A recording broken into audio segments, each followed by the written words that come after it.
Hello friends, कैसे हो आप सब लोग। आई होप आपकी प्रिपरेशन अच्छी चल रही होगी। तो एक खुशखबरी आपको पता लगेगी है कि एडमिट कार्ड आ गया है। दुख है ये इस चीज़ का है कि इतने सारे साथ में अपन मैनेज कैसे करेंगे, यही चीज़ का दुख है। तो वन बाय वन मैं आपको सारी प्रैक्टिकल वे में बात करूँगा। देखो, मैं जिस सिचुएशन में हूँ ना, सेम आप भी वैसी सिचुएशन में हो इस टाइम पे, मेरे को ही पता है। ठीक है, ये फीलिंग इस टाइम पे मैं एक्चुअल में बताता हूँ। जो एस्पिरेंट नहीं है ना, वो नहीं समझ पाएगा। स्ट्रैटेजीज आपको बहुत सारी मिल जाएंगी, बट इस टाइम मैं क्या फील कर पा रहा हूँ, मैं उस प्रेशर को कैसे हैंडल कर सकता हूँ, तो वही सब चीज़ें बताने वाला हूँ। ठीक है, तो वन बाय वन अपन बात कर लेते हैं। अब जैसे देखो, मेन चीज़ सबसे पहले जो एग्ज़ाम है नाबार्ड का, तो मैं इसको इंक्लूड करूँगा, नाबार्ड को और एसबीआई क्लर्क को। ठीक है, सेम मानते हैं क्योंकि सेम एग्ज़ाम, एक जैसा एग्ज़ाम है प्रीलिम्स का। नाबार्ड के बाद में, नाबार्ड एसबीआई के बाद में जो अपने मेन चीज़ है पीओ मेंस का। ठीक है, पीओ मेंस में भी आपको जो मेन चीज़ है वो है डिस्क्रिप्टिव, इसको भी अपन को इंक्लूड करना है। और लास्ट देखो, ये मैंने ये इसलिए लिखा है करंट अफेयर, ये आपका अलग से रोल प्ले करेगा। ठीक है, तो अपन इसको कैसे मैनेज कर सकते हैं वो वन बाय वन मैं आपको सारी चीज़ें बताता जाता हूँ। तो अपन सबसे पहले स्टार्ट करते हैं जिनका एग्ज़ाम है 12 को। ठीक है, 12 वालों को, 12 वालों को और नाबार्ड वालों को, ये इनको प्रैक्टिकली लेते हैं अपन। ठीक है, आप एक बार के लिए, मैं 12 तारीख वालों को स्पेशली बोल रहा हूँ, और नाबार्ड वालों को तो देखो 6 तारीख का इंक्लूडिंग मी एग्ज़ाम है 6 नवंबर को। तो जिनका 12 तारीख को, मैं आप ही एक चीज़ बोलूँगा, आप अभी से 2 मॉक देना। ठीक है, 2 मॉक देने आपको, और एक आपको मॉर्निंग में देना है। ठीक है, एक आपको देना है इवनिंग में। ठीक है, और एक बात और कर लेता हूँ, जो एकदम बिगिनर है, जिनका पहला एग्ज़ाम है, अभी तक कोई प्रीलिम्स नहीं निकला, वो आप एक बार के लिए प्रीलिम्स पे ही फोकस करें। तो आप इनको 3 एग्जाम में, मतलब 3 मॉक में काउंट कर लेना, 3 मॉक्स देने आपको। ठीक है, और आपको पूरा सेम इंटेंशन के साथ में देना है। बस यहाँ पे इतना ही है कि 3 एग्जाम वाला हो जाएगा। अब 2 मॉक में देखो, आपको सुबह सुबह मॉर्निंग में सबसे पहले उठते ही एक मॉक देना है एसबीआई क्लर्क का। ठीक है, जिसका नाबार्ड का वो नाबार्ड का देगा, जिसका एसबीआई का वो एसबीआई का देगा। ठीक है, मॉर्निंग में देने के बाद में इवनिंग में एक मॉक और देना है, तब देना है इवनिंग में लास्ट में। ठीक है, इवनिंग का भी टाइम बताऊंगा, तभी पूरा आपको शेड्यूल समझ में आ जाएगा कि हाँ ऐसे ऐसे करके अपन दे सकते हैं। ठीक है, अब बात करते हैं, ये सारे सुनते जाना, मैं बाद में टाइम सेट करवा दूंगा। ठीक है, अब जिसका 19 और 20 को एग्जाम है, ठीक है, और 25 वालों को तो जय माता दी है, बहुत मुश्किल काम हो जाएगा उनके लिए, तो बहुत सारी चीज़ें एक साथ हैंडल करना, बट अपन करेंगे, इसका भी इलाज करना ही है। 19-20 वालों को मैं एक चीज़ बोलूँगा कि 12 तक आप सिंगल मॉक चलने दो। ठीक है, और जिसका तो देखो आईबीपीएस पीओ की जिसको उम्मीद नहीं है बिल्कुल भी, वो अभी से ही 2 से 3 मॉक देना स्टार्ट कर देना। ठीक है, जिसको उम्मीद नहीं है आईबीपीएस पीओ को, जिसको आईबीपीएस पीओ को की उम्मीद है, वो इसको इंक्लूड करते जाना। जो जो चीज़ें मैं बताने वाला हूँ, थोड़ा कॉम्प्लिकेटेड हो जाएगा, पर मैं आपको सारी चीज़ें क्लियर कर दूंगा, और 25 वालों के लिए भी क्लियर कर दूंगा। ठीक है, 25 वालों के लिए सबसे पहले यही मान लो कि 25 वालों को ये मानना है कि आपको सेम टाइम पे क्लर्क देना है और सेम टाइम पे पीओ देना है। बस ये वाली पूरी स्ट्रेटेजीज अब मैं आपको पूरी वन बाय वन बताता रहता हूँ कि कैसे क्या क्या चीज़ें हो सकती हैं। ठीक है, आपको करना क्या है, एक मॉर्निंग में मॉक देना है एसबीआई का क्लर्क का। ठीक है, एक आपको देना है इवनिंग में, और आपको एक चीज़ बताता हूँ, इवनिंग वाला मॉक में आपको इससे ज़्यादा मार्क्स लाने हैं। अब कैसा भी मॉक आए, चाहे हार्ड आए, कैसा भी आए, यदि आप ये करगे ना, तो आपकी प्रिपरेशन बहुत अच्छी है। क्यों? क्योंकि ये जो बीच का टाइम आएगा ना, यहाँ पे फॉर एग्जांपल अपन मानते हैं आप 7 बजे से अपना पढ़ाई स्टार्ट करते हो, आपने मॉक दे के 9 बजे आप फ्री हो गए हो। ठीक है, 9 बजे के बाद में नाश्ता पानी कर लो, मैं बड़ा टाइम ले रहा हूँ। 10 बजे अपने स्टार्ट किया मेंस का। मेंस का आपको सिंपल सा कुछ नहीं करना, आपको एक मॉक देना है मेंस का।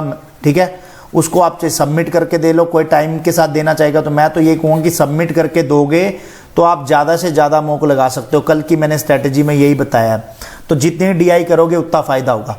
अब जैसे यहाँ पे 10 बजे लगे, 10 बजे से लेके रोटी पानी आप बीच में मत करने लग जाना, 10 से 2 बजे तक, मतलब 4 घंटे लगेंगे आपको मेंस का मॉक करने के अंदर। ठीक है, और देखो मेंस का मॉक कई बार क्या करते हो आप लोग, सारा करने लग जाते हो।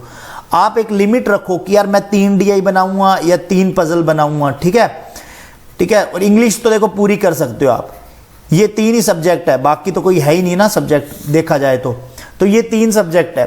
तो इसको आप क्या कर सकते हो कि भाई इनके ऊपर आपको पूरा डिवोटेड होना है। आप पूरा ऐसे नहीं 4 घंटे में एक मैथ पे ही लगे हुए हो, तो फिर आप कोई भी मॉक कंप्लीट नहीं कर पाओगे। आप एक नॉर्मल रखो कि ये डीआई मैं कर सकता हूं, एग्जाम में भी ये आएगी तो मैं कर लूंगा, इससे हार्ड आएगी तो मुझसे वहां पे भी नहीं हो रही, जब यहां पे नहीं हो रही तो वहां कैसे होगी ऑटोमेटिकली। इस चीज को आपको समझना है, ठीक है।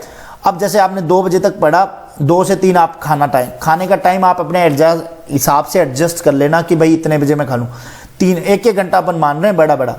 अब 3 बजे से लेके 4 घंटे मतलब 7 बजे तक आपको करना है करंट अफेयर। अब करंट अफेयर कैसे करना है मैं आपको बताता हूँ। अपन सिर्फ पूरा टारगेट लेके चल रहे हैं 26 नवंबर को, तो अपने पास में 25 दिन है पूरे के पूरे, ठीक है। 25 दिन है, 5-5 दिन में यदि आप डिवाइड करते हो तो 5 मंथ का करंट अफेयर होता है, ठीक है। अब आपको करना है, अब जैसे देखो मैं जो स्टार्ट करने वाला हूं वो कल से जुलाई करने वाला हूं, ठीक है। नवंबर को मैं साथ में रखूंगा क्योंकि 25 दिन का मैं नवंबर साथ में पढ़ता रहूंगा ताकि मेरे को नवंबर को एक्स्ट्रा ना पढ़ना पड़े, क्योंकि ये दिन तो खत्म हो ना, क्योंकि एक दिन का आप पढ़ सकते हो, ठीक है। अपन यहां से जुलाई से पढ़ते हैं। अब आपको 5 दिन मिलेंगे 1 महीने के करंट अफेयर पढ़ने का। यदि आपने 3 दिन में पढ़ दी तो आपके एडवांटेज है कि आगे आपको रिवाइज कैसे करना है। तो मैं ये कहूंगा कि इस 25 दिन को आप कर दो 20 दिन में और 5 का कर दो। 4 दिन 1 मंथ के करंट अफेयर को दे दो अच्छे से, उसको कर लेना। जहां से भी आप रिवाइज करना चाहो, जहां से भी आप XYZ सोर्स से पढ़ना चाहो पढ़ सकते हो, ठीक है। अब लिखने वाला कुछ कहेंगे लिखेंगे नहीं, अब देखो अब लिखने वाला काम खत्म है, PDF से पढ़ो, PDF निकालो जो भी आप पढ़ोगे। अब मैं 20 क्यों मान रहा हूं, 20 नवंबर के बाद में आप 5 दिन इनको एक दिन भी रिवाइज करोगे ना, एक मंथ को, तो आप रिवाइज कर सकते हो, ठीक है। तो ये आपका करंट अफेयर का मैंने अलग से फंडा कंप्लीट कर दिया है, ठीक है। आगे की आपको स्ट्रेटेजी बताने से पहले आपको एक चीज और बताता हूं, ये iExam भी, ठीक है। तो ये है क्या चीज़, ये ऑनलाइन लर्निंग प्लेटफॉर्म है जिसके अंदर आपको सारे कोर्सेज प्रोवाइड कराए जाते हैं, स्टेट एग्जाम्स जो भी होते हैं, उसके बाद SSC, बैंकिंग में देखो आपको एक चीज़ बताता हूँ, सबसे ज़्यादा अभी जैसे अभी RBI ग्रेड बी का रिजल्ट आया था तो सबसे ज़्यादा इनके कोर्सेज से सिलेक्शन हुए थे। उनका रीज़न भी बताता हूँ। जो भी फैकल्टीज़ पढ़ा रही हैं इसके अंदर वो RBI मैनेजर हैं, RBI ग्रेड बी के अंदर वर्क किया हुआ है, SIDBI के अंदर वर्क किया हुआ है, ठीक है। तो इस तरह की फैकल्टीज़ है यहाँ पे, उनकी तरफ से ही पूरा कोर्स ऐसे डिसाइड किया जाता है, एकदम पूरा अच्छे से करवाते हैं पूरा कोर्स, प्री मेन सारा कुछ। जैसे अभी जो भी RBI ग्रेड बी के बारे में सोच रहा है 2023 के बारे में, या फिर RBI असिस्टेंट अभी 2023 आएगा, ठीक है, तो उसके बारे में सोच रहा है, यदि किसी को भी परचेज करना हो तो इनका कोर्स परचेज कर सकते हो। इनका एक कोर्स भी आता है 2 ईयर्स का, ठीक है, BA बैंकर वाला, जिसके अंदर यदि आपको 2 साल का कोर्स आता है, यदि आप नहीं भी बनते हो तो आपको फुल रिफंड मिल जाएगा, ठीक है। तो जिस किसी को भी लेना हो वो परचेज कर सकता है, मैं आपको नीचे लिंक दे दूंगा। और वैसे भी जो भी परचेज करना चाहता है, साइट पे जितना भी ऑफ है, फॉर एग्जांपल साइट पे 40% है, तो आप मेरा कोड लगाओगे GMB तो आपको एडिशनल मिलेगा, एडिशनल आपको डिस्काउंट मिलेगा, ठीक है। तो जिस किसी को भी परचेज करना हो कर लेना, मैं नीचे डिस्क्रिप्शन में लिंक दे रहा हूँ। अब बात करते हैं अपन करंट अफेयर के बाद में। देखो करंट अफेयर का आपको अच्छे से समझ में आ गया होगा, ठीक है। अब अपन बात करेंगे पूरी की पूरी, देखो बैंक एग्जाम में SBI क्लर्क के एग्जाम के बारे में, ठीक है। आपको एक चीज बताता हूँ, रेंज बताता हूँ। यदि किसी के 60 से 70 आ रहे हैं वो अपने 3 मॉक फिक्स कर लो पूरे दिन में, ठीक है। जिनके 70 प्लस आ रहे हैं वो आप 2 मॉक दे लेना, ठीक है। आपको इतना ही होना चाहिए। इसके अलावा आपको कुछ ज्यादा टेंशन नहीं लेनी है कि हमारे को मॉक कम देने को मौका मिला है। बस इतना ध्यान रखना कि आपको PO का सोच के चलना है। जिसका भी अब लगता है, जिसको लगता है कि भाई मेरा मेंस PO देने का मन है, कि भाई कईयों को होता है ना 70 अटेम्प्ट हो चुके हैं, फिर बाद में वो सोचते हैं कि SBI क्लर्क पे फोकस करूं, नहीं, आपको PO पे भी फोकस करना है, अच्छी वैकेंसीज है, ठीक है। तो अब अपन बात करते हैं PO के ऊपर पूरा का पूरा कैसे करना है। अब आप देखो मेंस के मॉक में आपको एक चीज का ध्यान रखना है कि आप जितने ज्यादा मॉक लगाओगे उतने ज्यादा टाइप के आप क्वेश्चन देखोगे और वही के वही क्वेश्चन आपको SBI क्लर्क मेंस में हेल्प करेंगे। यदि कोई ये सोच के चल रहा है ना सिर्फ मेरे को SBI क्लर्क का प्री निकालना है और PO मेंस की तैयारी, यदि आप PO मेंस की तैयारी करोगे तो आपकी SBI क्लर्क मेंस की तैयारी बहुत अच्छे से हो जाएगी, ठीक है। तो इस चीज का आपको ध्यान रखना है, एकदम कहते ना पूरा माइंड में सेट कर लेना इस चीज को। अब मेंस में देखो एक आता है डिस्क्रिप्टिव के लिए अपन मानते हैं 25 दिन है। आप डेली का, उस दिन मैंने 10 टॉपिक बता रखे हैं, वो वीडियो का मैं नीचे कमेंट सेक्शन में पिन कर दूंगा, ठीक है, वो देख लेना। 10 टॉपिक तो आप वो कर लो, ठीक है, एक दिन में एक टॉपिक करना है। यदि आप 20 टॉपिक भी करके जाओगे तो मैं आई एम श्योर यहाँ पे 100% आपको एक टॉपिक वैसा का वैसा मिल जाएगा। ठीक है, और ऐसे आप लिख लोगे। लेटर आपको एकदम नॉर्मल से बात है कि यहाँ पे फॉर्मेट पता होना चाहिए, वो मैं आपको बता दूंगा फॉर्मेट का, कि यहाँ का फॉर्मेट और लास्ट का फॉर्मेट, और बीच की लाइन देख के यहाँ से ऊपर आता है जो लिखा होता है उसमें से देख के ही लिखना होता है, तो वो एकदम इजी होता है। तो ये अब आपका डिस्क्रिप्टिव का भी आपका खत्म हो गया कि आपको डिस्क्रिप्टिव की भी टेंशन लेनी नहीं है। 25 दिन है, डेली का 1 घंटा निकालना है। 1 घंटा निकालोगे, जैसे मैं बता रहा हूँ आपको करना क्या है 1 घंटे के अंदर। दूसरी चीज देखो, 1 घंटे के अंदर सिर्फ आपको एक छोटी सी चीज सोचनी है, वो ये है कि मेरे को जल्दी सी विकिपीडिया या गूगल पे वो चीज करनी है सर्च, और सारों को एक बार कॉपी पेस्ट कर लेना, उस आधे घंटे में उसको पढ़ना है। ठीक है, और जब भी आपको फ्री टाइम हो आप उसको रिवाइज कर लेना। ठीक है, उसकी फ्रैक्शन वैल्यूज आप जरूर याद रखना। फ्रैक्शन वैल्यूज का मतलब में आ गई कि जैसे कुछ 33%, जैसे कहते हैं एनिमल्स आर देयर, ऐसे करके 33.47%, ये वैल्यूज आप जरूर याद रखना, ये वहां पे बहुत ज्यादा काम करेगी। तो ये मैंने डिस्क्रिप्टिव का बता दिया। अब अपन बात करते हैं कि एसबीआई क्लर्क में आपको कैसे इंप्रूवमेंट करना है। देखो, आपको एक चीज दिमाग में बिठा लेना, 1 से 35 क्वेश्चन आपके फिक्स होने चाहिए। ये मैंने स्ट्रेटेजी बताई है। रीजनिंग के अंदर आप रीजनिंग के अंदर मॉक में पहले क्वेश्चन से लेके 35 क्वेश्चन तक की ट्राई करो, ताकि वहां पे भी आपको क्वेश्चन सोचना नहीं पड़े, क्योंकि रीजनिंग एक ऐसा सब्जेक्ट है जहां पे आपको 35 आउट ऑफ 35 करने ही है यार। अब कोई चॉइस ही नहीं बचती है। यदि आपको अपना कट ऑफ, देखो कट ऑफ जैसे जैसे बढ़ रहा है आपको निकालनी है कट ऑफ, तो ये सब करना पड़ेगा। मैथ में आपको एक चीज पे देखो सबसे ज्यादा वर्क करना पड़ेगा, वो ये है कि भाई कैलकुलेशन, माइंड कैलकुलेशन जितनी आप करोगे मॉक के अंदर, मैंने उस दिन आपको वो वीडियो में बताया भी था, वो भी मैं आपको कमेंट सेक्शन में पिन कर दूंगा वो वीडियो भी, कि कैसे कैलकुलेशन करके मैं आंसर निकालता हूं। ठीक है, तो आप वो चीज कर सकते हो। कैलकुलेशन के साथ में आप देखो एक स्पीड मैथ, जब तक आपके स्पीड मैथ के 25 आउट ऑफ 25 नहीं आ रहे ना, तो आपके अंदर यार देखो कमी है कहीं ना कहीं। मैं आपको एक चीज बता दूंगा, चाहे वो रॉन्ग नंबर की हो, चाहे आपको डीआई के अंदर 1-2 क्वेश्चन करने में आ रही है, या फिर आपको सिंप्लीफिकेशन करने में आ रही है, यदि आप ये 25 में से 25 नंबर में भी यदि आप कमी छोड़ रहे हो ना, तो आप देखो फिर अर्थमेटिक में तो आपकी कमी अपने आप छूटेगी। क्यों? क्योंकि वहां स्पीड नहीं बनेगी। तो आप अपनी स्पीड को ऐसा बनाओ कि हम 10 मिनट में 25 करें, या 12 मिनट में, मैं कहता हूं 13 मिनट में 25 क्वेश्चन की कर लो। आगे के 7 मिनट में यदि 7 भी क्वेश्चन करते हो तो मैथ में 32, रीजनिंग में अपन मान लेते हैं 32, 64 नंबर हो गए, इंग्लिश में 20, 84। ठीक है, तो मतलब मिनिमम मार्क्स माने कि मिनिमम मार्क्स तो आप इतने ला सकते हो। ठीक है, तो ये सारी चीजें। इंग्लिश के लिए मैं आगे आपको बुक बता दूंगा, वो आप बुक फॉलो कर लेना। जिस किसी ने भी वो बुक नहीं ली हो तो वो परचेज कर सकता है। उस बुक के अंदर से यदि आप करोगे आपके 25+ तक मार्क्स आ जाएंगे। मेरे मार्क्स आए भी इन्हीं वजह से ही हुआ, क्योंकि मैंने बहुत ज्यादा प्रैक्टिस करी उस बुक से। ठीक है, अब बात आती है कि भाई एसबीआई क्लर्क और ये सारी चीजें पूरा मंडे, मतलब पूरा दिन कैसे अपन को एक डेली रूटीन यदि अपनी लाइफ जीनी हो तो कैसे, वैसे मैं ब्लॉग में बता दूंगा। जैसे मैंने पूरा दिन में मैं आपको टाइमर के साथ में बताऊंगा ब्लॉग में कि यार मैं सुबह आया हूं, मैंने क्या क्या चीजें की, आपको भी वो सारी चीजें पता लग जाएंगी। ठीक है, तो वो सारी चीजें मैं बता देता हूं कि जैसे 4 मॉर्निंग में देखो, अब थोड़ा अपने आपको ऐसे बनाना पड़ेगा। 6 AM उठ जाओ। ठीक है, नहाया नहीं जाता कोई दिक्कत नहीं, आप घर सर्दियां आ गई है तो कोई दिक्कत नहीं है। 7 AM से लेके 9 AM तक, क्योंकि मैं देखो पूरा का पूरा आपको टाइम दे रहा हूं। इसके अंदर देखो आपको एक मॉक लगाना है, उस मॉक को अच्छे से एनालिसिस करना है। ठीक है, ये आपको करना है। उसके बाद में अपन टाइम मानते हैं कि चलो आपने 10 बजे कोई काम वाम करना है, 9 से 10 आपको फ्री टाइम है। ठीक है, अब 10 बजे से लेके 2 बजे तक अब रोटी का बीच में छोड़ देना कि यार अब मैं तो 11 बजे खाता हूं, मैं 12 बजे खाता हूं, आप 2 बजे खाना स्टार्ट कर दो। यहां पे आपको डीआई एंड पजल और अर्थमेटिक, बस ये 3 चीज करनी है। और चौथा जो क्वेश्चन करना है आपको वो क्रिटिकल रीजनिंग। यदि आप इतना भी कर लेते हो ना, मैं बता रहा हूं मेंस में आपके 50+ मार्क्स आएंगे इन दोनों को मिला के। ठीक है, ज्यादा मत बर्डन लो कि यार मैं सब कुछ करूंगा, मैं अर्थमेटिक भी कर दूंगा, मैं ये भी कर दूंगा, क्वांटिटी 1 वाले क्वेश्चन करूंगा, मैं तो ये भी करूंगा। तो ये सारी चीजें आप देखो कर नहीं सकते हो। मैं एक चीज बता रहा हूं, मैं खुद इस जगह पे खड़ा हूं तो मेरे को पता नहीं होगा। आप चाहे कितना भी कर लेना। क्यों? क्योंकि आपको टेंशन रहेगी एसबीआई क्लर्क की कि यार मेरा क्लर्क का एग्जाम आ रहा है, मैं पीओ पढ़ रहा हूं, तो वो सारी चीजें दिमाग में घूमती रहेंगी। उन सब चीजों को अवॉइड करना है।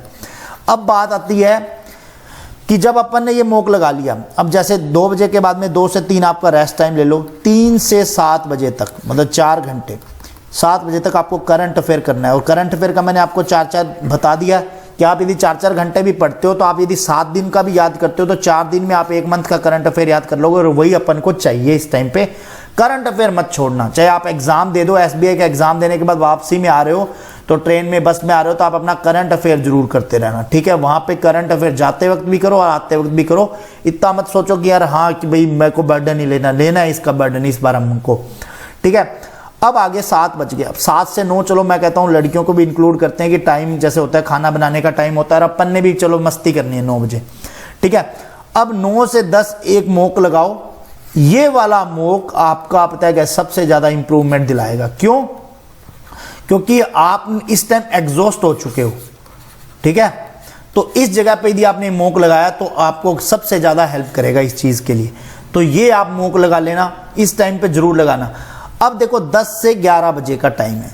ये 1 घंटा आपको क्या करना है, जो आपने पूरे दिन में पढ़ा है बस उस पेज को निकालना है, रिवाइज करना है। रिवाइज का मतलब कि यार ये मैंने डीआई ऐसे ऐसे की थी, इसको ऐसे, क्योंकि आपको ये देखना है कि पूरा दिन का मेरा शेड्यूल फिक्स हो जाए कि यार मैंने कल क्या किया था, मेरे को पीछे मुड़ के ना देखना पड़े। तो ये 10 से 11 का टाइम ऐसे फिक्स रखना कि जो भी मैंने पढ़ा है उन पेज को मैंने बस ऐसे ऐसे शिफ्टिंग करते रहना, ठीक है। और उससे क्या है कि देखो करंट अफेयर तो नहीं हो पाएगा क्योंकि उस 1 घंटे में करंट अफेयर को नेक्स्ट डे जब पढ़ने लगो तो आधा घंटा रिवाइज कर लेना। बट बाकी जो 2 मॉक आपने किए हैं प्लस मेंस का जो आपने किया है, और प्लस देखो अब यहाँ पे आएगा डिस्क्रिप्टिव आप कैसे करोगे इस टाइम पे। यही है 1 घंटे का बीच का टाइम है। ये टाइम आपको कब निकालना है वो आप पे डिपेंड करेगा। कैसे? जैसे अब मैंने बीच बीच में टाइम दिया था 7 से 9 का टाइम दिया, ठीक है, पूरा 2 घंटा दिया। आप नॉर्मल लैपटॉप के सामने बैठ के, आप चलो टीवी भी देख रहे हो, लैपटॉप के सामने बैठ के वो जो जैसे 5G टेक्नोलॉजी वाला था अपन ने, ठीक है, वो वाला आपने वहां से देखना है, कॉपी पेस्ट करना है, ठीक है। और जब भी आपको टाइम मिले उसको डिस्क्रिप्टिव को पढ़ना है। आप नोट्स बना लोगे और 1 घंटा पढ़ लोगे तो वो एडजस्ट कर लेना। आप टाइम कहीं पे भी एडजस्ट कर सकते हो, सुबह के टाइम पे भी एडजस्ट कर सकते हो। 2 से 3 जब अपन खाना खाते हैं, खाना देखो 10 मिनट में ही खा सकते हैं। अब यदि जबरदस्ती 50 मिनट बैठना है ऊपर तो वो आपके ऊपर दिमाग है। जैसे अब 7 से 9 का टाइम दिया है, अब जैसे आधा घंटा आप मान लो, आधा घंटा मान लेते हो तो बाकी आपके पास 1.5 घंटा बचेगा, तो उसमें आप डिस्क्रिप्टिव कर सकते हो। सुबह भी मैंने 7 से 9 का टाइम दिया, यदि आप एक मॉक लगाओगे 8 आधे घंटे में एनालिसिस कर लोगे तो भी आधा घंटा बचेगा। 9 से 10 का टाइम दिया है तो उसके अंदर भी आपके पास टाइम बचेगा। तो डिस्क्रिप्टिव को ऐसे चलाना है, ठीक है। अब मेरे से कल जिन्होंने पूछा था कि भाई मेरे को एक चीज पूछी थी जो सबसे ज्यादा इंग्लिश का, ठीक है, कि हमारा इंग्लिश में स्कोर नहीं बढ़ रहा है। मैं आपको इंग्लिश में एक चीज बोलूंगा, इस टाइम पे आप ये मत सोचो कि हमारे 12 से 15 नंबर आ रहे हैं, आप अपने दिमाग से निकाल दो। आप ये करो जो आप करते आ रहे हो। जैसे मैं अभी नाबार्ड का एग्जाम दे रहा था कल नहीं आज सॉरी सुबह मॉर्निंग में, तो मेरे 23 क्वेश्चन हुए थे ना, इसमें मैथ में हुए थे 29, रीजनिंग में हुए थे 30, ठीक है, ये क्वेश्चन थे मेरे। अब मैंने साथ में मैंने आरसी पूरा छोड़ रखा था। एक बार मैं ये देखना चाहता था कि मैं जो 23 कर रहा हूं, मैंने आराम से किया, इसको 30 मिनट दिए मैंने पूरे, ठीक है। बाकी ये मैंने 15-15 मिनट में कर लिए दोनों के दोनों, क्योंकि इजी आता है एक तरह से। तो अब मैंने ये 23 जो क्वेश्चन किए ना, उसमें से मेरे 18 सही थे, 5 गलत थे, ठीक है। तो अब मेरे को वो चीज देखनी थी कि यार मेरी क्या क्या गलती हैं। तो मैंने देखा मेरी छोटी छोटी गलतियां कोई नहीं। मैंने दूसरा मॉक दिया, उसमें मैंने सिर्फ इस बार 21 किए, बट इस बार मेरे 19 सही थे और 2 गलत थे। तो आपको बस ये देखना है कि यार मैं इंप्रूवमेंट कर रहा हूं कि नहीं कर रहा। आप ये देखो, ये मत बर्डन लो मेरे 12 आ रहे हैं, मेरे 22 आ जाएं। मैं कभी मार्क्स के पीछे नहीं भागता, हमेशा ये सोचता हूं कि यार मेरे को मैक्सिमम स्कोर तभी होगा जितने क्वेश्चन मैं सही करूंगा।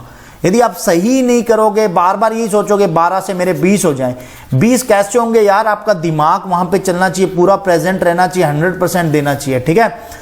अब दूसरी चीज कि भाई कल किसी ने पूछा था कि भाई इंग्लिश का क्या करें। इंग्लिश के लिए मैंने बता दिया था कि भाई आप टेक्स्ट बुक की बुक, जो एकदम वीक है, जो बिगनर है, तो वो बुक टेक्स्ट बुक की बुक यूज कर सकता है, वो एकदम आपके लिए बेनिफिशियल है, ठीक है। तो मैं उस बुक के बारे में बता देता हूं, फिर अपन वीडियो एंड कर देंगे। बाकी आपको कोई भी कमेंट हो नीचे आप कमेंट सेक्शन में कर सकते हो, ठीक है।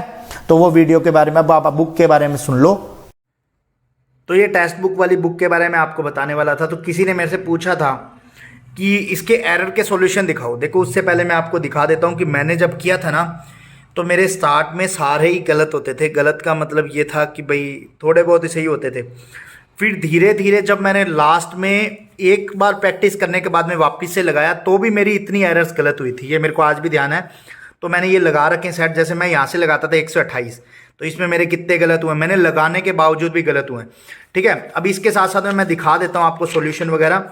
ठीक है, मैंने कहीं कहीं पे टिक मार्क कर रखे हैं कि देखो यहाँ पे पूरा सॉल्यूशन देने के बाद में पूरा एक्सप्लेन किया गया है कि ये क्यों गलत है। ठीक है, सेम यहाँ पे भी पूरा का पूरा एकदम एक्सप्लेनेशन दे रखा है। उसके बाद में एडिशनल इन्फॉर्मेशन भी दे रखी होगी, दिखाता हूँ मैं आपको। देखो हाँ, की पॉइंट्स हो गए, सेम इसके बाद में एडिशनल इन्फॉर्मेशन होगी, उसके बाद में कंफ्यूजिंग पॉइंट है तो वो सारे इसके अंदर ऐड ऑन कर रखे हैं। तो ये इसके अंदर मैंने आपको दिखा रखी थी, टेक्स्ट बुक वाली बुक है। ठीक है, और ये आपको सिलेबस तो मैंने आपको पूरा दिखाई दिया है। सिलेबस तो ये देखो, ये रहा कि इसके अंदर सारे के सारे जो भी बैंकिंग है, प्रीलिम्स तो आपका इससे आराम से निकल जाएगा इस बुक से, जिसका भी इंग्लिश वीक हो। तो जिस किसी को भी लेनी हो तो डायरेक्ट अमेजोन वगैरह से ले सकता है, मैं आपको नीचे लिंक भी दे देता हूँ, यदि आसपास कहीं से भी मिलती है तो आप ये बुक जरूर लेना और इसके सारे क्वेश्चन कर लो। एरर 824 एरर है, 835 एरर है, सॉरी 835 एरर है। ठीक है, तो बाकी मैंने पूरी स्ट्रेटेजी बता दी है। कल अपन ब्लॉग बनाएंगे तो ब्लॉग वाले पेज पे आपको दिखा दूंगा, कल का मतलब परसों ब्लॉग आएगा तो पूरी जर्नी बता दूंगा। ठीक है, कि कैसे कैसे एक दिन को आपको कवर करना है। ठीक है, तो मिलते हैं नेक्स्ट वीडियो में, तब तक के लिए स्वस्थ रहो, मस्त रहो। जय माता दी, बाय बाय।